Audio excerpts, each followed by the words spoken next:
Hi guys, welcome back to my channel literature in Malayalam. MEG 14 എക്സാമൊക്കെ എല്ലാവരും നല്ലപോലെ എഴുതിയോ?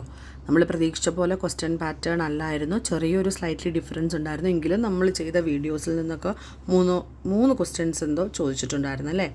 ഷോർട്ട് സ്റ്റോറിയിൽ മണി മഹേഷ്, വെരിയിൽ ഓൺലി ഷീ, അതൊക്കെ ചോദിച്ചിട്ടുണ്ടായിരുന്നു. ഞാനത് രണ്ടുമാണ് എഴുതിയത്. ആൻഡ് റിക്വയംഡ് ക്രിട്ടിക്കൽ അപ്രീസിയേഷൻ, ആ പോയം നമ്മൾ ചെയ്തത് ആക്ച്വലി 20 മാർക്കിന് ചോദിച്ചിട്ടുണ്ടായിരുന്നു. ഓൾറെഡി 5 മാർക്കിന് അല്ലാതെ ലൈൻസായിട്ടും ചോദിച്ചിട്ടുണ്ടായിരുന്നു. എല്ലാവരും എഴുതിയെന്ന് വിശ്വസിക്കുന്നു. ആൻഡ് അഭിപ്രായങ്ങൾ കമൻറ്റ് ബോക്സിലൂടെ പറയാം. ഓക്കെ, ആൻഡ് നെക്സ്റ്റ് നമ്മൾ വീഡിയോയിലേക്ക് പോകുന്നതിന് മുന്നേ ഞാനൊരു ചെറിയ റിക്വസ്റ്റ് വളരെ റെസ്പെക്റ്റ്ഫുള്ളി എല്ലാവരോടും ചോദിക്കുകയാണ്. ഞാൻ ഇതുവരെ നിങ്ങളോട് ഫോഴ്സ്ഫുള്ളി പറഞ്ഞിട്ടില്ല, പക്ഷേ ഈ ഒരു വീഡിയോയിൽ ഞാൻ അത്രയ്ക്ക് ഇതായിട്ട് റിക്വസ്റ്റ് ചെയ്യുകയാണ്. എന്തായാലും നിങ്ങൾ കാണുന്നവരൊന്ന് സബ്സ്ക്രൈബ് ചെയ്യണം. ഓക്കെ, എല്ലാവരും കാണുന്നുണ്ട്. 600 300 ഒക്കെ കൗണ്ട് ആൾക്കാർ വീഡിയോസ് കാണുന്നുണ്ട്, പക്ഷെ ആരും സബ്സ്ക്രൈബ് ചെയ്യുന്നില്ല. പ്ലീസ്, നിങ്ങൾ ഈ വീഡിയോ കാണുന്നുണ്ടെങ്കിൽ, എന്നെ കേൾക്കുന്നുണ്ടെങ്കിൽ ആരാണെങ്കിലും please, I personally request U ഒന്ന് സബ്സ്ക്രൈബ് ചെയ്യണം. ഓക്കെ, സോ എനിക്കും മൺഡേയിൽ എക്സാം ഉണ്ട്. ഞാൻ നിങ്ങൾക്ക് വേണ്ടിയിട്ട് അത്ര എഫേർട്ട് ഇട്ടിട്ടാണ് ഈ വീഡിയോസ് ചെയ്യുന്നത്. And also one more thing, ഇന്നൊരു ദിവസമല്ലേ നമുക്കുള്ളൂ. ആൻഡ് അതുകൊണ്ടാണ് ഞാൻ വീഡിയോസിൽ അധികം ഒന്നും പിക്ചേഴ്സ് ഒന്നും ക്രിയേറ്റ് ചെയ്തിട്ട് ആഡ് ചെയ്യാത്തത്. ഓക്കെ, ഒരൊറ്റ പിക്ചർ തന്നെ ഫുള്ള് ഇങ്ങനെ കാണിക്കുന്നത് അതുകൊണ്ടാണ്. നമുക്ക് നേരത്തെ പോലെ വീഡിയോ ചെയ്യാനുള്ളൊരു ടൈം ഈ ഒരു ഇതിന് കിട്ടത്തില്ല. മാക്സിമം ഇന്ന് രാത്രി കൊണ്ട് പറ്റുന്നത്രയും വീഡിയോസ് അപ്ലോഡ് ചെയ്യാൻ ഞാൻ മാക്സിമം ശ്രമിക്കാം. ഓക്കെ, സോ മീൻ ടൈം നിങ്ങളിത് കേട്ട് പഠിക്കുക, അതിനോടൊപ്പം do subscribe please. Okay, so നമുക്ക് വീഡിയോയിലോട്ട് പോകാം. ഈ ഒരു ചോമൂസ് ഡ്രം എന്ന് പറയുന്ന നോവലിൻ്റെ മറ്റൊരു പേരാണ് ചോമന ദുദി. ഓക്കെ, ഈ നോവൽ എഴുതിയിരിക്കുന്നത് ശിവരാമ ഖരാന്ത എന്ന് പറയുന്ന ആളാണ്. പബ്ലിഷ് ചെയ്തത് 1933 ഓക്കെ, ആൻഡ് ഈ ഒരു നോവൽ എഴുതാനുള്ളൊരു കണ്ടക്സ്റ്റിനെ പറ്റിയിട്ട് ആദ്യം പറയാം. നമ്മളുടെ ഈ ഓതറിൻ്റെ ഓട്ടോബയോഗ്രഫിയിൽ നിന്ന് നമുക്ക് മനസ്സിലാക്കാൻ പറ്റുന്നത്, അദ്ദേഹത്തിൻ്റെ ഒരു യൂത്ത് പീരീഡ് ഓഫ് ടൈം മുഴുവൻ അദ്ദേഹം ഈ സോഷ്യൽ സർവീസിൽ വളരെ ഒബ്സസ്ഡ് ആയിട്ടുള്ള ഒരാളായിരുന്നു. ഓക്കെ, ഈ eradication of untouchability and prostitution, ഇതായിരുന്നു അദ്ദേഹത്തിൻ്റെ ഏറ്റവും ഇമ്പോർട്ടൻ്റ് ആയിട്ടുള്ള മിഷൻ എന്ന് പറയുന്നത്. നമ്മളുടെ സൊസൈറ്റിയിൽ നിന്ന് അൺടച്ചബിലിറ്റിയെയും പ്രോസ്റ്റിറ്റ്യൂഷനെയും തുടച്ചു നീക്കുക, അതായിരുന്നു അദ്ദേഹത്തിൻ്റെ ഉദ്ദേശം. ആൻഡ് പല റൈറ്റേഴ്സും ഇദ്ദേഹത്തിൻ്റെ ഈ ഒരു മിഷനെ പറ്റിയിട്ട്, അല്ലെങ്കിൽ അദ്ദേഹത്തിൻ്റെ ഈ ഒരു ഫൈറ്റിങ്ങിനെ പറ്റിയിട്ടൊക്കെ കമൻറ്റ് ചെയ്തിട്ടുണ്ട്. മാലിനി മല്യ എന്ന് പറയുന്ന ഒരു എഴുത്തുകാരി പറയുന്നുണ്ട്, അദ്ദേഹം ഡ്രാമാസിലൂടെയും പോയമിലൂടെയും സ്പീച്ചസിലൂടെയും ഈവൻ ഒരു മൂവി വരെ അദ്ദേഹം എടുത്തിട്ടുണ്ടായിരുന്നു, ഡോമിൻകോ എന്ന് പറഞ്ഞിട്ട്. ഓക്കെ, 1930 അത്. ആൻഡ് അങ്ങനെയെല്ലാം അദ്ദേഹം ഫൈറ്റ് ചെയ്തുകൊണ്ടേ ഇരിക്കുകയായിരുന്നു സൊസൈറ്റീനോട്. എന്തിനു വേണ്ടിയിട്ട്? അൺടച്ചബിലിറ്റി ആൻഡ് പ്രോസ്റ്റിറ്റ്യൂഷനെ തുടച്ചു മാറ്റാൻ വേണ്ടിയിട്ട്.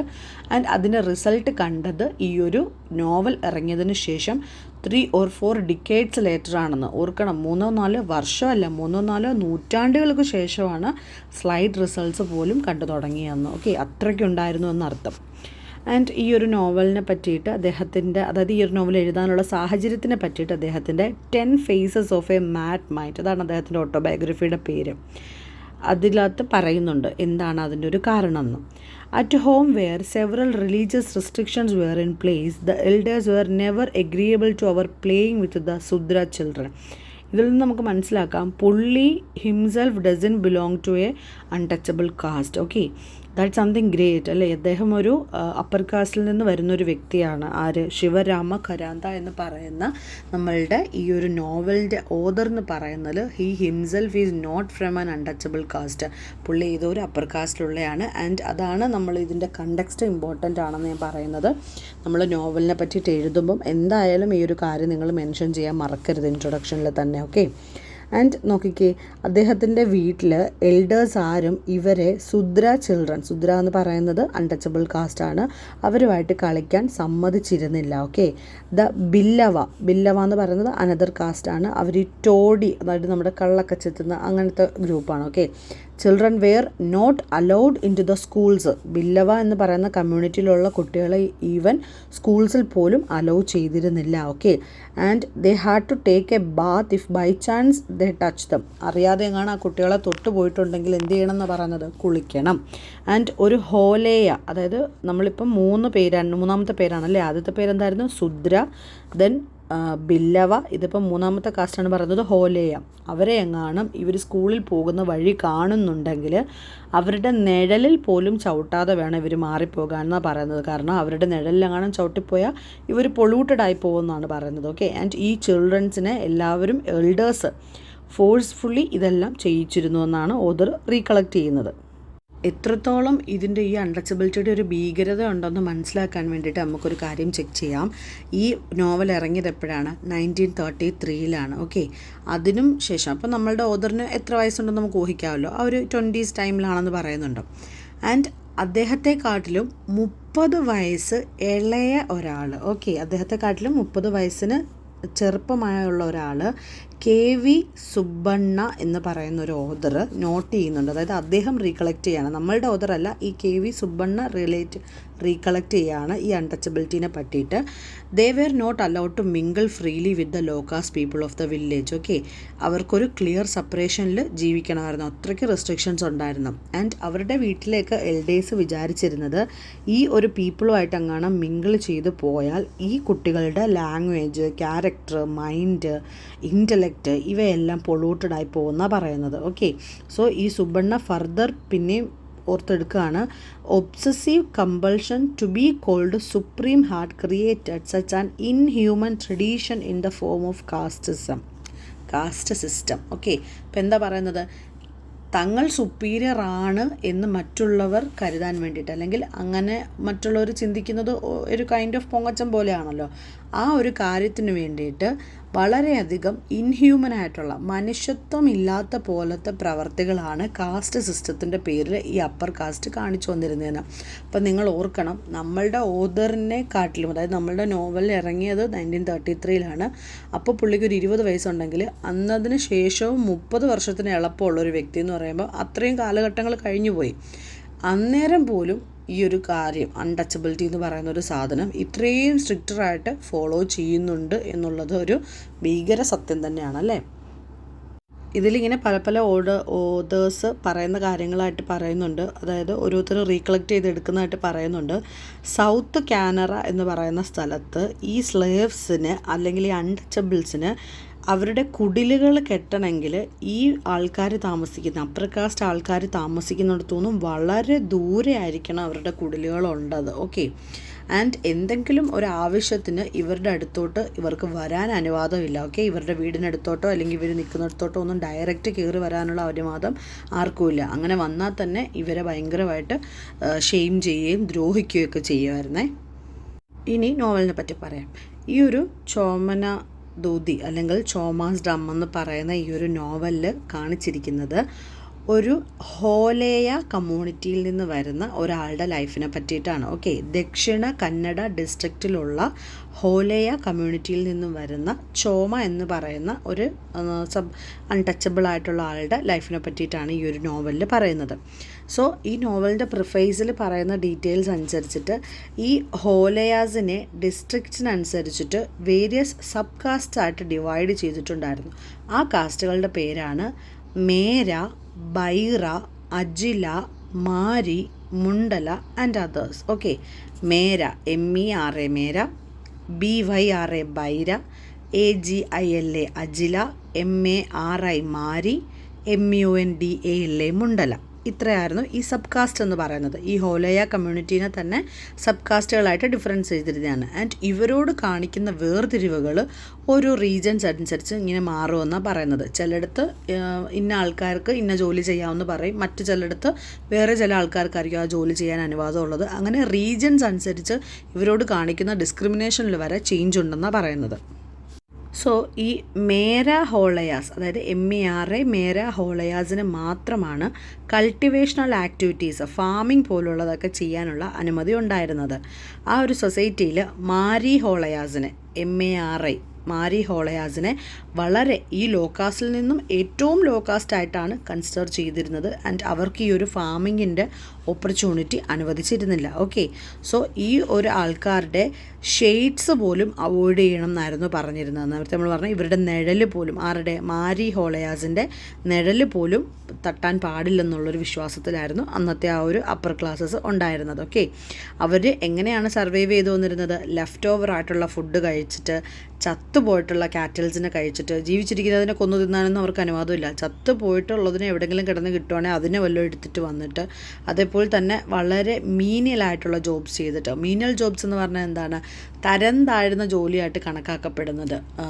അത് ഫിൽത്ത്, ഡേർട്ട് അല്ലെങ്കിൽ അങ്ങനത്തെ കാര്യങ്ങൾ ക്ലീൻ ചെയ്യുന്നതായിക്കോട്ടെ, അങ്ങനത്തെ തീരെ ലോ ലെവലിലുള്ള ജോലി ചെയ്തിട്ട് മാത്രമേ അവർക്ക് സർവൈവ് ചെയ്യാൻ പാടുള്ളായിരുന്നു. ഓക്കെ, അതുപോലെ തന്നെ ഇവരുടെ ഡിസ്ട്രിക്റ്റിൻ്റെ നോർത്തേൺ പാർട്സിൽ അവരെ ഈവൻ ഡെയിലി ലേബറിന് പോലും വിളിക്കത്തില്ലായിരുന്നു. അത് ഇപ്പോഴും, അതായത് ഇപ്പം ഈ നോവൽ എഴുതുന്ന ആ ഒരു കാലഘട്ടത്തിൽ പോലും ഇങ്ങനെ അവർ daily jobs, day to day jobs ഒന്നും കിട്ടാൻ വേണ്ടിയിട്ട് വിളിക്കത്തില്ലായിരുന്നു എന്നാണ് പറയുന്നത്. ഓക്കെ, സോ അങ്ങനെ അത്രയും ലോ കാസ്റ്റുകളിൽ തന്നെ അത്രയും ലോ കാസ്റ്റായിട്ട് കാണുന്ന മേരി ഹോലയാസിലെ ഒരു മനുഷ്യനാണ് ചോമ എന്ന് പറയുന്നത്. Okay, he is one of such individual from that community. And ഇങ്ങനെ ഒരു ബാക്ക്ഗ്രൗണ്ട് ഇൻഫർമേഷൻ തന്നിട്ട് ഓദർ പിന്നീട് പ്രൊസീഡ് ചെയ്യുന്ന എന്താണ്, ഒരു ഇമാജിനറി വില്ലേജ്, ബോഗനഹള്ളി എന്ന് പറയുന്നൊരു ഇമാജിനറി വില്ലേജിൻ്റെ എക്സിസ്റ്റൻസിലേക്കാണ് പിന്നീട് നമ്മളെ കൊണ്ടുപോകുന്നത്. ബോഗനഹള്ളി, BHOGANAHALLI. ഓക്കെ, സോ ഈ ഒരു കാര്യം എന്തിനെ വെച്ചിട്ടാണ് ഡീൽ ചെയ്യുന്നതെന്ന് വെച്ചാൽ, it deals with the series of injustice heaped on an individual named on കോമയ്ക്ക് നേരെ നടന്നിട്ടുള്ള അനീതികളെ പറ്റിയിട്ടാണ്. The resultant pain and anguish leading him to the inevitable tragic end. അവൻ്റെ ലൈഫിൻ്റെ ട്രാജിക് എൻഡിലേക്ക് അവനെ നയിച്ച സീരീസ് ഓഫ് ഇൻസിഡൻറ്റ്സ്, അവന് സംഭവിച്ചത് എന്തൊക്കെയാണെന്നാണ് ഈ ഒരു നോവൽ നമ്മളോട് പറയുന്നത്. So Choma belong to a downtrodden community. Okay, so അവരുടെ ട്രഡീഷൻ അനുസരിച്ചിട്ട് it denies Choma an opportunity to become a cultivator, a dream he cherished for a long time. അവൻ്റെ ദീർഘനാളത്തെ ഒരു ആഗ്രഹമാണ് എന്തെന്ന് പറയുന്നത്, ഒരു കൾട്ടിവേറ്റർ അല്ലെങ്കിൽ ഒരു ഫാമർ ആവുക എന്നുള്ളത്. പക്ഷെ അവരുടെ സമുദായത്തിൻ്റെ ഇതനുസരിച്ചിട്ട് അവനതിനെ അനുവദിക്കുന്നുണ്ടോ? ഇല്ല. So it is beyond Choma to fight for it. അവനെ കൊണ്ട് കൂട്ടിയാൽ കൂടുന്നതല്ല, അതിന് വേണ്ടിയിട്ട് ഫൈറ്റ് ചെയ്യാമെന്നുള്ളത്. Okay, so get it for he is rendered weak and mute by a cruel society. അവനെ ഒരു ക്രൂവലായിട്ടുള്ളൊരു സൊസൈറ്റിയിൽ എന്ത് ചെയ്ത് വെച്ചിരിക്കുകയാണ്, ഒപ്രസ്ഡ് ആയിട്ട് വെച്ചിരിക്കുകയാണ്. ഇനി ഡീറ്റെയിൽ ആയിട്ടുള്ള സമ്മറിയിലേക്ക് പോകാം. ചോമ എന്ന് പറയുന്നത് ഒരു ഹോലേയ കമ്മ്യൂണിറ്റിയിൽ നിന്ന് വരുന്ന മേര സബ് കാസ്റ്റ് എന്ന് പറയുന്ന അതിലുള്ള ഒരാളാണ്. ആൻഡ് അവൻ്റെ വീടെന്ന് പറയുന്നത് സൗത്ത് കാനറ ഡിസ്ട്രിക്റ്റിലാണ്. ഓക്കെ, സോ അവൻ്റെ ജീവിതകാലം മുഴുവനും he is bonded to labour serving the household of Sangappayya എന്ന് പറയുന്ന ഒരു അപ്പർ കാസ്റ്റിൻ്റെ വീട്ടിൽ കാലാകാലം പണിയെടുക്കാൻ വേണ്ടിയിട്ട് ബോണ്ടഡ് ആയിട്ടുള്ള ഒരാളാണ് ആരെന്ന് പറയുന്നത്, ചോമ എന്ന് പറയുന്നത്. ചോമ മാത്രമല്ല, അവൻ്റെ തലമുറകൾ മുന്നോട്ടുള്ള ആരൊക്കെയുണ്ടോ അവരും പിന്നിൽ ആരെല്ലാം ഉണ്ടായിരുന്നോ അവരും ഇയാളുടെ വീട്ടിലെ ജോലി ചെയ്യാൻ വേണ്ടിയിട്ട് നിർബന്ധിതരായിട്ടുള്ളവരായിരുന്നു, അല്ലെങ്കിൽ അവരുടെ ഡ്യൂട്ടി അതായിരുന്നു. ഓക്കെ, അവരുടെ നിന്നൊരു എക്സ്കേപ്പ് അവർക്കില്ലെന്നാണ് പറയുന്നത്. ആൻഡ് ആ ഒരു വില്ലേജിൻ്റെ പേര് ബോഗനഹള്ളി എന്നാണ് നമ്മൾ ഓൾറെഡി പറഞ്ഞു. സോ ഈ ഒരു ബോണ്ടേജ് സെവറൽ ജനറേഷൻസ് ആയിട്ട് റൺ ത്രൂ ചെയ്തു വരുന്ന ഒരു കാര്യമാണ്. ഓക്കെ, ഇതിൻ്റെ തുടക്കം എവിടെ നിന്നാണെന്ന് ആർക്കും അറിയത്തില്ല, ഒടുക്കം എവിടെയെന്ന് അറിയത്തില്ല. ആൻഡ് ഈ ഒരു സംഗപ്പയ്യയുടെ വീട്ടുകാരുടെ ഒരു അവകാശം പോലെയാണ് ഇവരെ അടിമയാക്കി വെക്കുക എന്നുള്ളതും. അങ്ങനെ പറയാൻ കാരണം എന്താണെന്ന് വിചാരിച്ചാൽ, അവരുടെ ഒരു കസ്റ്റം അനുസരിച്ച് അല്ലെങ്കിൽ അവർ ഫോളോ ചെയ്തു വരുന്ന റൂൾസ് അനുസരിച്ചിട്ട് ഈ സംഗപ്പയ്യൻ്റെ വീട് വിട്ട് പോകാൻ ഇവർക്ക് അനുവാദവും ഇല്ല. ഇവരുടെ അണ്ടർ കൺട്രോളിൽ നിന്ന് ഈ ചോമേനെ മാറ്റാൻ മറ്റേ സംഗപ്പയ്യെ തൊട്ട് പറ്റത്തുമില്ലെന്നാണ് പറയുന്നത്. അങ്ങനത്തെ ഒരു ബോണ്ടേജ് ലേബറാണ് കാണിക്കുന്നത്. ഓക്കെ, സോ ഈ ഒരു service offered mostly is manual and menial labour. ഇങ്ങനെ ഇവരുമായിട്ടൊരു ബോണ്ടഡ് ലേബർ ഉണ്ടെന്ന് വിചാരിച്ചിട്ട് അവരുടെ വീട്ടിലെ എല്ലാ കാര്യങ്ങളും ഇവരെ കൊണ്ട് ചെയ്യിക്കുമെന്നല്ല. ആ വീട്ടിലെ ഏറ്റവും തരം താഴ്ന്ന ജോലി എന്തൊക്കെയാണോ, ഏറ്റവും ഡേർട്ടി ഫിൽത്തി ആയിട്ടുള്ള കാര്യങ്ങളുമായിട്ട് ഡീൽ ചെയ്യേണ്ട ജോലി എന്തൊക്കെയാണോ അത് മാത്രമാണ് ഇവർക്ക് ചെയ്യാൻ പറ്റുന്നത്. ആൻഡ് അതിന് കോമ്പൻസേഷനായിട്ട് കൊടുക്കുന്നത് 2/4 സീസ് ഓഫ് റൈസ് ആൻഡ് 2/4 സീസ് of a paddy a day എന്നാണ് പറയുന്നത്. ഓക്കെ, 2 ക്വാർട്ടർ സീർസ് എന്നാണ് അളവ് പറഞ്ഞേക്കുന്നത്, SEERS. ഓക്കെ, ആൻഡ് ഈ പറഞ്ഞ 2/4 സീർസ് ഓഫ് റൈസും പാടിയും കൊണ്ടിട്ട് 6 പേരടങ്ങുന്ന ഒരു കുടുംബം വളരെ കഷ്ടപ്പെട്ട് പാടുപെട്ടാണ് അവർ മെയിൻറ്റെയിൻ ചെയ്തു പോയിരുന്നത്. ഓക്കെ, സോ ഈ ഒരു കാര്യത്തിൽ നമുക്ക് മനസ്സിലാക്കാം അവരുടെ മെമ്പേഴ്സ് ഓഫ് ഫാമിലി എങ്ങനെയാണ് ക്യാരക്ടറൈസ് ചെയ്തിരിക്കുന്നത്. പോവേർട്ടിയിലൂടെയും ഹങ്കറിലൂടെയും മിസറിയിലൂടെയൊക്കെ പാസ് ചെയ്ത് പോകുന്നതായിട്ടാണ് പോർട്രേ ചെയ്തിരിക്കുന്നത്. ചോമയുടെ ലൈഫിൽ 3 പാഷൻസ് ആണുള്ളത്. ഒന്നാമത്തെ കാര്യം ടോഡിയാണ്, കള്ളാണ്. ഓക്കെ, സോ അയാളുടെ ഇൻകത്തിൻ്റെ ഹാഫും പോകുന്നത് ഈ കള്ള് വാങ്ങിക്കാനാണ്. നെക്സ്റ്റ് കെയും ടെബാക്കോ. ഓക്കെ, പുകയില. അത് എന്താണ്, റിപ്പീറ്റഡ്ലി ഇങ്ങനെ തിന്നുകൊണ്ടേയിരിക്കും ആ സാധനം. Third and most important of his passion എന്താണെന്ന് പറഞ്ഞാൽ ദൂതി, അതായത് a small hand drum beaten with bamboo sticks. Okay, Choma compulsively indulged himself on beating the dudi whenever he felt sad. അവൻ ആരുടെയെങ്കിലും അടുത്തൊന്ന് ഹ്യൂമിലിയേഷൻ കിട്ടുകയോ അല്ലെങ്കിൽ എന്താ പറയുന്നത്, അവൻ അധികമായിട്ട് സങ്കടം വരികയൊക്കെ ചെയ്യുമ്പോൾ ഇവൻ എന്താ ചെയ്യുന്നത്, ഈ ഒരു ഡ്രം എടുത്ത് വെച്ചിട്ട് ഇങ്ങനെ കൊട്ടിക്കൊണ്ടേയിരിക്കും, നിർത്താതെ കുറേ നേരം കൊട്ടിക്കൊണ്ടേയിരിക്കും എന്നാണ് പറയുന്നത്. അതേപോലെ തന്നെ അവന് ഹാപ്പിനെസ് വന്നാലും അല്ലെങ്കിൽ എക്സൈറ്റ്മെൻറ്റ് വന്നാലും ഒക്കെ സെയിം തന്നെയാണ് ചെയ്യുന്നത്. ഓക്കെ, സോ ഈ ഒരു beating dudi gave him the much needed vent to his feeling. നമ്മൾ പറയത്തില്ലേ, നമ്മളുടെ ഉള്ളിൽ കുറേ കാര്യങ്ങൾ ഇങ്ങനെ ബോട്ടിലപ്പായി കഴിഞ്ഞാൽ നമ്മൾ ഒന്ന് വെൻ്റ് ഔട്ട് ചെയ്യണമെന്ന്. അതേപോലെ ഹാപ്പിനെസ് ആയിക്കോട്ടെ സാഡ്നെസ് ആയിക്കോട്ടെ, അവൻ്റെ ഉള്ളിൽ എന്ത് ഇമോഷൻസ് കുമിഞ്ഞു കൂടിയാലും അതിനെ ഒന്ന് വെൻ്റ് ഔട്ട് ചെയ്യാൻ വേണ്ടിയിട്ട് അവൻ ഉപയോഗിക്കുന്നത് ഈ ഒരു മാർഗ്ഗമാണ്. സോ ചോമയുടെ ലൈഫിൽ അവനുള്ള അംബീഷൻ എന്താണ്, ടു ബിക്കം എ ഫാമർ എന്നായിരുന്നു. ഓക്കെ, ഒരു നിലം ഉഴുതു മറിച്ച്, ഒരു ചെറിയൊരു നിലമായിക്കോട്ടെ അല്ലെങ്കിൽ ചെറിയൊരു ഈൽഡ് മാത്രം കിട്ടുന്നതായിക്കോട്ടെ, എങ്കിലും അവന് അതൊന്ന് ചെയ്യണം. അതായിരുന്നു അവൻ്റെ ഏറ്റവും വലിയൊരു ആഗ്രഹം എന്ന് പറയുന്നത്. And this dream was unattainable as the tradition barred a Holeya becoming a farmer. അവരുടെ നാടിൻ്റെ ട്രഡീഷൻ അനുസരിച്ച്, അല്ല അവരുടെ കാസ്റ്റിൻ്റെ ട്രഡീഷൻ അനുസരിച്ചിട്ട് ഒരു ഹോലയാനെ ആ സൊസൈറ്റി അതിന് അനുവദിക്കുന്നില്ലാത്തതുകൊണ്ട് തന്നെ ആ ഒരു ഡ്രീമിനെ എന്തായിട്ടാണ് പറയുന്നത്, അൺഅറ്റൈനബിൾ. ഇമ്പോസിബിൾ എന്നല്ല പറയുന്നത്, അൺഅറ്റൈനബിൾ, നേടിയെടുക്കാൻ പറ്റാത്തത്. ഇമ്പോസിബിൾ എന്ന് പറഞ്ഞാൽ എന്താ, സാധിക്കാത്തത്, ഒരിക്കലും നടക്കാൻ സാധ്യതയില്ല എന്നുള്ളൊരു സാധനമാണ്. പക്ഷേ ഇവിടെ പറയുന്നത് അൺഅറ്റൈനബിൾ എന്നാണ്. സാധിക്കും, പക്ഷെ അവനത് നേടിയെടുക്കാൻ പറ്റത്തില്ല, കാരണം ഇങ്ങനൊരു ബാരിയർ ഉള്ളതുകൊണ്ട്. സോ അവൻ്റെ റിപ്പീറ്റഡ് ആയിട്ടുള്ള റിക്വസ്റ്റൊക്കെയും റിജക്റ്റഡ് ആയി പോവുകയാണ് ചെയ്യുന്നത്. അതവനെ വളരെ വിഷമത്തിലും ഒരു ഡിപ്രസ്ഡ് സ്റ്റേറ്റിലേക്കും ആക്കുമെന്നാണ് പറയുന്നത്. ആൻഡ് അവൻ്റെ ഈ ഒരു വിഷമത്തിലേക്ക്, ഇത് തന്നെ അവന് താങ്ങാൻ പറ്റാത്തൊരു വിഷമം പോലെ ഇരിക്കുമ്പോഴാണ് അവൻ്റെ 2 ആൺമക്കളും മരിച്ചു പോകും. ആൻഡ് ഒരാൾ ക്രിസ്ത്യാനിറ്റിയിലേക്ക് കൺവേർട്ട് ആകുന്നുണ്ടായിരുന്നു ഇടയ്ക്ക്, ഒരു മോന്. ഓക്കെ, ആൻഡ് ഒരു ഡോട്ടർ എന്തു ചെയ്യും, അവിടെയുള്ള ഒരു ലേബർ കോൺട്രാക്ട്, ഒരു കോഫി പ്ലാന്റേഷനിലെ ഒരു ലേബർ കോൺട്രാക്ടറുമായിട്ട് പ്രണയത്തിലാകുന്നു. ഓക്കെ, സോ ആ ഒരു അമോറസ് റിലേഷൻഷിപ്പാണ്, അത്ര സത്യസന്ധമല്ലാത്തൊരു റിലേഷൻഷിപ്പാണെന്നാണ് പറയുന്നത്. ആൻഡ് ഈ ഒരു കാര്യങ്ങളെല്ലാം അവനെ എന്ത് ചെയ്യുന്നു, അവൻ്റെ ഡ്രീംസിനെ അങ്ങ് ഷാറ്റേർഡ് ആക്കുന്നുണ്ട്. അവൻ്റെ മക്കളെ പറ്റിയിട്ടൊക്കെ അവന് ഒരുപാട് സ്വപ്നങ്ങളുണ്ടായിരുന്നു. ഓക്കെ, ആൻഡ് അതെല്ലാം ഷാറ്റേർഡായി പോവുകയും ചോമ അവസാനം ഒരു ഹാർട്ട് ബ്രോക്കൺ ആയിട്ട് ഭയങ്കര വിഷമത്തോടെ വന്നിട്ട് ആ ഒരു ഡ്രം അടിച്ച് കൊണ്ടിരിക്കാൻ മരിച്ചു പോകുകയാണ് ചെയ്യുന്നത്. ഓക്കെ, സോ ഈ ഒരു സ്റ്റോറിയുടെ തീമെന്ന് പറഞ്ഞാൽ എന്താണ്, സെൻട്രൽ തീമെന്ന് പറഞ്ഞാൽ അൺടച്ചബിലിറ്റി തന്നെയാണ്. And while doing so it covers the entire position of oppressive and exploitative practices in feudal setup. Also, the denial of basic human essential and dignity to the likes of Choma highlights the bane of such a society and draws empathy from the readership.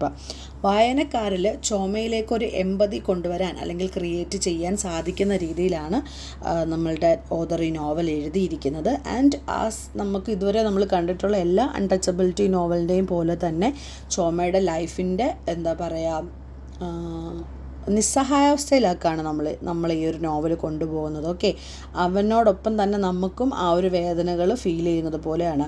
Actually വളരെ ഒരു tragic ആയിട്ടുള്ളൊരു incident തന്നെയാണ് അല്ലേ, ഒരാളുടെ ലൈഫിൽ അയാൾ ഏറ്റവും വലിയൊരു ഡ്രീമായിട്ട് കണക്കാക്കുന്ന ഒരു കാര്യത്തിലേക്ക് അയാൾക്ക് എത്തിപ്പെടാൻ പറ്റാതിരിക്കുക, അവനെക്കൊണ്ട് സാധിക്കുന്നൊരു കാര്യമായിട്ട് പോലും, ഫിസിക്കലി മെൻ്റലി ഒക്കെ പോസിബിൾ ആയിട്ടുള്ളൊരു കാര്യമായിട്ട് പോലും അവനെക്കൊണ്ടത് നേടിയെടുക്കാൻ പറ്റാതെ ഇരിക്കുക എന്ന് പറയുന്നത് തന്നെ ഓൾറെഡി വിഷമമാണ്.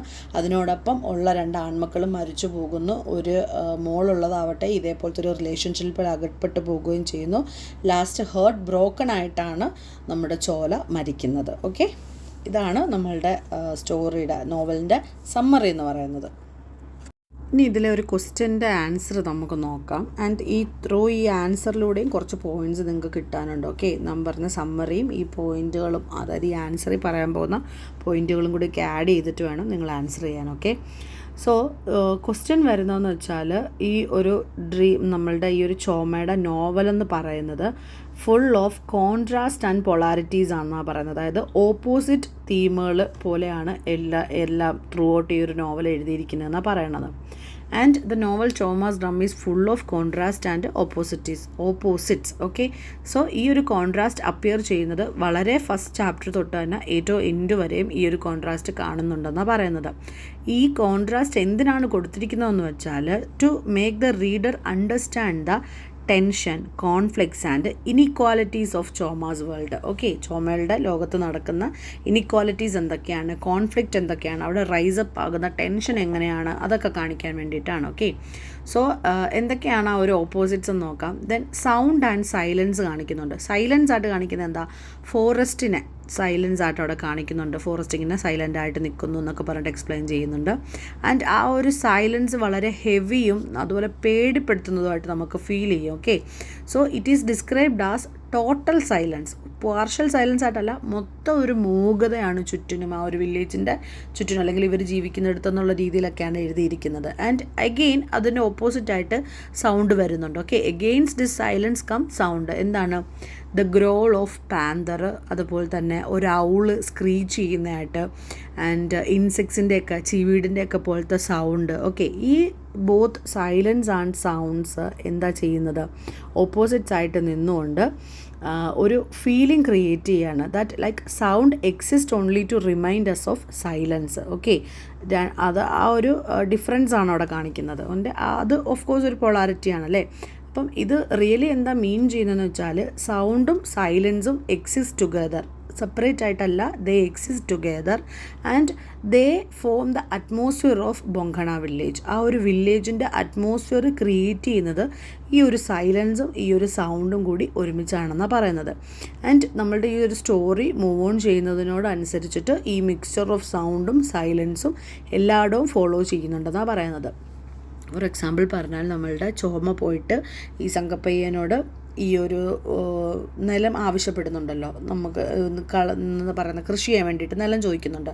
ആൻഡ് അദ്ദേഹം കൊടുക്കത്തില്ല. അവിടെ ചോമയ്ക്ക് സൗണ്ട് ഉപയോഗിക്കാൻ പറ്റുമോ, ഇല്ല, അവിടെ അവൻ സൈലൻ്റ് ആവുക ചെയ്യുന്നത് ആ ഒരു ഒപ്രഷൻ കാരണം. ആൻഡ് വീട്ടിൽ വന്നിട്ട് ഡ്രം അടിക്കുന്നുണ്ട് അതിൻ്റെ ആ വിഷമത്തിൽ, അവിടെ വീണ്ടും സൗണ്ട് വരുന്നല്ലേ. സോ എൻ്റയർ നോവൽ ഈ ഒരു സൗണ്ട് ആൻഡ് സൈലൻസിൻ്റെ പൊളാരിറ്റീസ് കാണാം. ഓക്കെ, അതുപോലെ തന്നെ ഇവിടെ നമ്മളുടെ ചോമയുടെ ആ ഒരു ഡ്രമ്മിൻ്റെ എഫക്റ്റിനെ പറ്റിയിട്ട് പറയുന്നുണ്ട്. അതായത് ഈ ഓരോ ബീറ്റ്സും ഡ്രമ്മിൽ നിന്ന് വരുന്നത് ആ വില്ലേജിൻ്റെ എയറിൽ നിന്ന് റൈസ് ചെയ്യുന്നതായിട്ടാണ്. ചോമയുടെ കയ്യിൽ നിന്നല്ല, വില്ലേജിൻ്റെ എയറിൽ നിന്നാണ് ആ ഒരു ഡ്രമ്മിൻ്റെ ബീറ്റ്സ് റൈസ് ചെയ്യുന്നത് എന്ന് പറയുന്നു. അതുപോലെ തന്നെ ഡ്രം ബീറ്റ്സിനെ കാണിച്ചിരിക്കുന്നത് വളരെ പവർഫുൾ ആൻഡ് ഷാറ്ററിങ് എന്ന 2 വേർഡ്സ് ഉപയോഗിച്ചിട്ടാണ്. ഓൾസോ ഇവിടെ പറയുന്നത് സൈലൻസ് എന്ന് പറയുന്നത് ഈ സൗണ്ടിനുള്ളിൽ തന്നെ എക്സിസ്റ്റ് ചെയ്യുന്ന എന്തോ ഒന്നായിട്ടാണ്.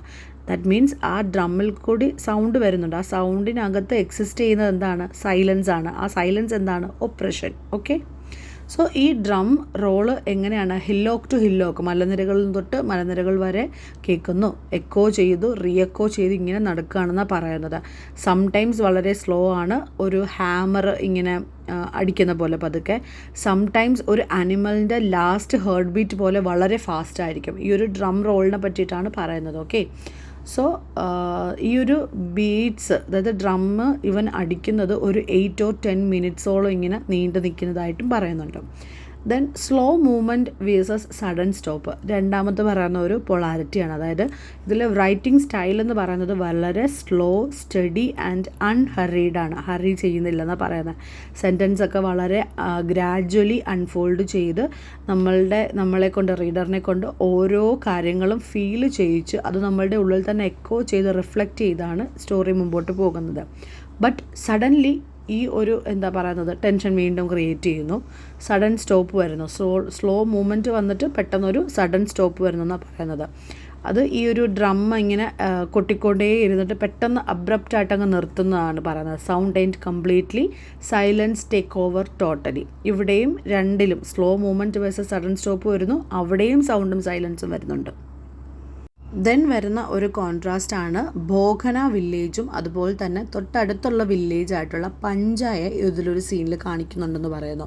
ആൻഡ് ഈ ഒരു സീൻ ഷിഫ്റ്റ് വരുന്നത് ബോഘന വില്ലേജിൽ നിന്നും പഞ്ച വില്ലേജിലേക്ക് ഒരു ടെമ്പിൾ ഫെസ്റ്റിവൽ ആയിട്ടാണ് കാണിക്കുന്നത്. പഞ്ച വില്ലേജിൽ ഒരു PANJA എന്നാണ് പഞ്ച വില്ലേജിൽ ഒരു ടെമ്പിൾ ഫെസ്റ്റിവൽ നടക്കുന്നതായിട്ട് കാണിക്കുന്നുണ്ട്. അതെന്താ, ഒരു റിലീജിയസ് എക്സൈറ്റ്മെൻറ്റിനെയും അതേപോലെ തന്നെ ഒരു എക്സോഷനെയാണ് കാണിക്കുന്നത്. ആ ഒരു ഫെസ്റ്റിവലിൻ്റെ സമയത്ത് ഇവർ വളരെ എക്സൈറ്റ്മെൻ്റ് ആകുന്നു, നോയ്സ് ഉണ്ടാകുന്നു, പാട്ട്, ബഹളങ്ങൾ, അങ്ങനത്തെ സന്തോഷങ്ങളെ കാണിക്കുന്നു. ആൻഡ് അതിനുശേഷം after these excitement people are drained and empty. അപ്പോൾ എന്താണ്, ഒരു അറൗസലും അതിൻ്റെ ആഫ്റ്റർ മാത്തുമാണ് കാണിക്കുന്നത്, energy versus tiredness. Okay, so ഇവിടെ റിലീജിയൻ ചെയ്യുന്നത് സഫറിങ്ങിനെ റിമൂവ് ചെയ്യുകയല്ല, ബട്ട് ഓൺലി ടെമ്പററിലി അവരെ അതിൽ നിന്ന് ഡിസ്ട്രാക്റ്റ് ചെയ്യുകയാണ് ചെയ്യുന്നത്. ഓക്കെ, അപ്പം ഈ ഒരു പോയിൻ്റ് ഓർത്ത് വെക്കുക. നമ്മൾ സമ്മറി പറഞ്ഞപ്പോൾ പറഞ്ഞിട്ടില്ലായിരുന്നു, village ബോഗന versus village Panja. Okay, then rich and poor തമ്മിലുള്ള പൊളാരിറ്റി കാണിക്കുന്നുണ്ട്. പുവർ ആയിട്ടുള്ള ആൾക്കാർ ലാൻഡ്ലെസ് ആണ്, ഹംഗ്രിയാണ്, വീക്കാണ്, അവർ വീട്ടിലേക്ക് വളരെ ടയേർഡായിട്ട് പോകുന്നു, എന്താണ് സ്റ്റാർവേഷൻ്റെ പുറത്ത് തന്നെയാണ് ജീവിക്കുന്നത്. പക്ഷേ സംഗപ്പയ്യനെ പോലെ റിച്ച് ആയിട്ടുള്ള ആൾക്കാർ ആ ഒരു ക്രൗഡിൻ്റെ കൂടെ അവരും ഉണ്ട് അവിടെ, ഇവരിൽ നിന്ന് കുറച്ച് വിട്ടാണ് നിൽക്കുന്നത്. അവർക്ക് പവറുണ്ട്, ലാൻഡ് ഉണ്ട്, കൺട്രോൾ ഉണ്ട്, തിരിച്ചവർ വീട്ടിലേക്ക് ചെന്നാലും ഫുഡ് കാര്യങ്ങളൊക്കെ അവർക്ക് വേണ്ടിയിട്ട് വെയിറ്റ് ചെയ്യുകയാണ്, അങ്ങനത്തെ കാര്യങ്ങളൊക്കെ. ഓക്കെ, സംഗപ്പയ്യന് ഇവിടെ വളരെ ഡീറ്റെയിൽ ആയിട്ടൊന്നും ഡിസ്ക്രൈബ് ചെയ്തിട്ടില്ല, പക്ഷേ ആ ഒരു പ്രസൻസ്, പുള്ളിയുടെ ആ ഒരു പ്രസൻസ് തന്നെ അവിടെ ആ ഒരു സെപ്പറേഷനെ കാണിക്കാൻ ഉപയോഗിക്കുന്നു എന്ന് പറയുന്നത്. നെക്സ്റ്റ് കോൺട്രാസ്റ്റ് വരുന്നത് ഇവർ തമ്മിലുള്ള പേഴ്സണാലിറ്റീസിലുള്ള കോൺട്രാസ്റ്റിനെ പറ്റിയിട്ട് പറയുന്നുണ്ട്. അതായത് ദളിതും അപ്പർ കാസ്റ്റും തമ്മിൽ. ദളിത് ആൾക്കാരെന്ന് പറഞ്ഞാൽ എന്താണ്, ഇൻസെക്യൂർ ആണ്, അവർ ഇമോഷണലി വളരെ ടെൻഷൻ അനുഭവിച്ചുകൊണ്ടിരിക്കുകയാണ്, ഫിയർഫുള്ളാണ്, അൺസ്റ്റേബിളാണ്, അവരുടെ ലൈഫിൽ അവർക്ക് തന്നെ ഒരു കൺട്രോൾ ഇല്ല. നേരെ മറിച്ച് അപ്പർ കാസ്റ്റിലേക്ക് വന്നാൽ വളരെ കമ്പോസ്ഡ് ആയിട്ട് കാമായിട്ടാണുള്ളത്, ഇമോഷണലി അൺടച്ച്ഡ് ആണ്, അവരെ ഒന്നും തന്നെ ബാധിക്കുന്നില്ല, and they are in control of their life. അല്ലേ, Dalit appear as a mass without individuality ആണ് ഇവിടെ. Okay, while the landlord has clear personality and authority. Then എന്താ പറയുക, ചാരിറ്റി വേഴ്സസ് പവർ തമ്മിലുള്ള ഒരു കോൺട്രാസ്റ്റ് കാണിക്കുന്നുണ്ട്. സംഗപ്പയ്യ ചില സമയത്ത് ഇവർക്ക് ഫുഡ് കൊടുക്കും, റേഷൻസ് കൊടുക്കും, കരുണ ഉള്ള ഒരാളെ പോലെ ചില സീൻസിലൊക്കെ തോന്നാറുണ്ടെന്നാണ് പറയുന്നത്. പക്ഷേ ഈ ഒരു ചാരിറ്റി എന്ന് പറയുന്നത് അയാളുടെ ചോയ്സാണ്, എപ്പോൾ കൊടുക്കണം എപ്പോൾ നിർത്തണം ഇതൊക്കെ അയാളാണ് തീരുമാനിക്കുന്നത്. ഓക്കെ, സോ അതൊരു കണ്ടിന്യൂസ് ആയിട്ടുള്ളൊരു കാര്യമല്ല, വല്ലപ്പോഴും മാത്രം വീണ് കിട്ടുന്ന ഒരു സാധനമാണ്. And it shows the power. Okay, real charity അല്ലാതെ. ഓക്കെ, ചാരിറ്റി എന്ന് പറഞ്ഞാൽ എന്താണ്, എപ്പോഴും കണ്ടിന്യൂസ് ആയിട്ട് പൊയ്ക്കൊണ്ടിരിക്കുന്ന ഒരു കാര്യം, they will always be kind. അല്ലേ, ഇത് ചോയ്സാണ്, അയാൾക്ക് ഇഷ്ടമുള്ളപ്പോൾ മാത്രമേ അയാൾ ചെയ്യുന്നു. ഓക്കെ, ദെൻ നിങ്ങൾ എന്താ പറയുന്നത്, ഈ നോവലിനെ പറ്റിയിട്ട് ഓർത്തിരിക്കേണ്ട ഒരു കാര്യമാണ് ഡ്രമ്മിനെ എന്താണ് എന്നാ പറയുന്നത് സിംബലൈസ് ചെയ്യുന്നതെന്നുള്ള കാര്യങ്ങൾ. നമ്മളുടെ ഇവരുടെ ദളിത്തിൻ്റെയൊക്കെ ബോട്ടിൽഡ് അപ്പ് ആയിട്ടുള്ള ആങ്കർ, അവരുടെ റെസ്ട്രെയിൻഡ് ആയിട്ടുള്ള വയലൻസ്, ഇമോഷണൽ പ്രഷർ, ഇതിനെയൊക്കെയാണ് റെപ്രസെൻ്റ് ചെയ്യുന്നത്. അവരുടെ ഹിഡൻ എനർജി, ഒരു എക്സ്പ്ലോഡ് ചെയ്യാൻ വേണ്ടിയിട്ട് വെയിറ്റ് ചെയ്യുന്ന ഒരു വയലൻസ്, ഒരു സ്റ്റേറ്റ് ഓഫ് അറോസൽ, അങ്ങനെയാണ്. ഓക്കെ, സോ നമ്മളുടെ ലോർഡ് ശിവയ്ക്ക് ദമരു എങ്ങനെയാണോ അതേപോലെയാണ് ചോമയ്ക്ക് അവൻ്റെ ഈ ഒരു ഡ്രം എന്നാണ് പറയുന്നത്. A sign that something powerful and destructive is about to happen. അതേപോലെയാണ് ഈ ഒരു ഡ്രമ്മിനെ കാണിച്ചിരിക്കുന്നത് സ്റ്റോറിയിലെ. So, concluding in 3 lines, the cruelty of the caste system, the emotional suffering of Choma, the social injustice of feudal society. ഈ 3 കാര്യങ്ങളെയാണ് മെയിനായിട്ട് ഈ ഒരു നോവലിൽ പറയുന്നത്. ആൻഡ് ഇതുവരെ നമ്മൾ പഠിച്ചിട്ടുള്ള എല്ലാ അൺടച്ചബിലിറ്റിയുടെ പോയിൻറ്റ്സും ഈ ഒരു നോവലിലും ആപ്ലിക്കബിൾ ആണ്. ക്യാരക്ടേഴ്സിനെ മാറ്റിക്കൊടുക്കുക, അവരുടെ ഫീലിങ്സ് സെയിം ആണ്, അവർ അനുഭവിക്കുന്ന എക്സ്പ്ലോയിറ്റേഷൻസ് സെയിം ആണ്, എല്ലാം നിങ്ങൾക്ക് ഞാൻ നേരത്തെ പറഞ്ഞു തന്നിട്ടുള്ള നോവലിനകത്ത് ഉള്ള പോയിൻറ്റ്സ് ഒക്കെ നിങ്ങൾക്ക് ഇവിടെ ആഡ് ചെയ്യാൻ പറ്റും. Okay, and 4 pages, at least 4.5 pages എങ്കിലും നിങ്ങൾ മസ്റ്റായിട്ട് എഴുതിയിരിക്കണം. എന്തായാലും ഈ നോവലിൽ ഒരു ക്വസ്റ്റ്യൻ ഉണ്ടായിരിക്കും. ഓക്കെ, നമുക്ക് 7 ബ്ലോഗ്സാണ് മൊത്തത്തിലുള്ളത്, ആൻഡ് അതിൽ 10 ക്വസ്റ്റ്യൻസ് എന്തായാലും ഉണ്ടാവും. ഫസ്റ്റ് ക്വസ്റ്റ്യൻ എന്ന് പറയുന്നത് നമ്മൾ കമ്പൽസറി ആണ്, ലൈൻസ് ആണ്, പോയട്രി കാര്യങ്ങളാണ് ചോദിച്ചിരിക്കുന്നത്. അത് നമുക്ക് എന്തായാലും വീഡിയോ ചെയ്യാനുള്ളൊരു ഗ്യാപ്പ് കിട്ടുമെന്ന് എനിക്ക് തോന്നുന്നില്ല. ബട്ട് ബിറ്റ്വീൻ ബാലൻസ് ഉള്ള നോവൽസിലേക്ക് വരുവാണെങ്കിൽ, ബ്ലോഗ്സിലേക്ക് വരുവാണെങ്കിൽ ഒരു പാം വൈൻ ഡ്രിങ്ക് കാർഡ് എന്ന് പറഞ്ഞിട്ടൊരു സംഭവമുണ്ട്. അതുപോലെ ഗൊദാന്, ദ പാലസ് ഓഫ് ഇല്യൂഷൻ, അന്തയുഗ്, യജ്ഞസേനി, ഇതൊക്കെ റിപ്പീറ്റഡ് ആയിട്ട് കണ്ടുവരുന്ന കാര്യങ്ങളാണ്. നമുക്ക് എന്താ പറയുന്നത്, വരുമെന്ന് പ്രതീക്ഷിക്കാം. നമ്മൾ നേരത്തെ ഇതുപോലെ പറഞ്ഞിട്ട് പോയിട്ട് ക്വസ്റ്റ്യൻ പേപ്പറിൽ പാറ്റേൺ വ്യത്യാസം ഉണ്ടായിരുന്നു, പക്ഷേ ഹോപ്പ്ഫുള്ളി ഇത്തവണ മാറുന്നില്ലെന്ന് പ്രതീക്ഷിക്കാം. അതേപോലെ റൊമാൻറ്റിസിസം നിങ്ങൾ നോക്കിയിട്ട് പോകണം. റീടെല്ലിങ് എന്ന് പറയുന്നൊരു സംഭവം ഹെഡിങ് ഉണ്ട് അവിടെ, അതൊക്കെ മാജിക്കൽ റിയലിസം, അതൊക്കെ നോക്കിയിട്ട് പോകണം കേട്ടോ. എന്നെക്കൊണ്ട് പറ്റുന്ന പോലെ അത്രയും ഞാൻ വീഡിയോസ് അപ്ലോഡ് ചെയ്യാം. മാക്സിമം ഇന്ന് തന്നെ പഠിക്കുന്ന അനുസരിച്ചിട്ട് വീഡിയോസ് അപ്ലോഡ് ചെയ്യാൻ ശ്രമിക്കാം. മീൻ ടൈം നിങ്ങൾ സബ്സ്ക്രൈബ് ചെയ്യാൻ മറക്കരുത്. ഇതുവരെ നിങ്ങൾ കേട്ടിട്ടുണ്ടെങ്കിൽ പ്ലീസ് നിങ്ങൾ സബ്സ്ക്രൈബ് ചെയ്യാതെ പോകരുത്. Okay, thank you for watching. See you soon.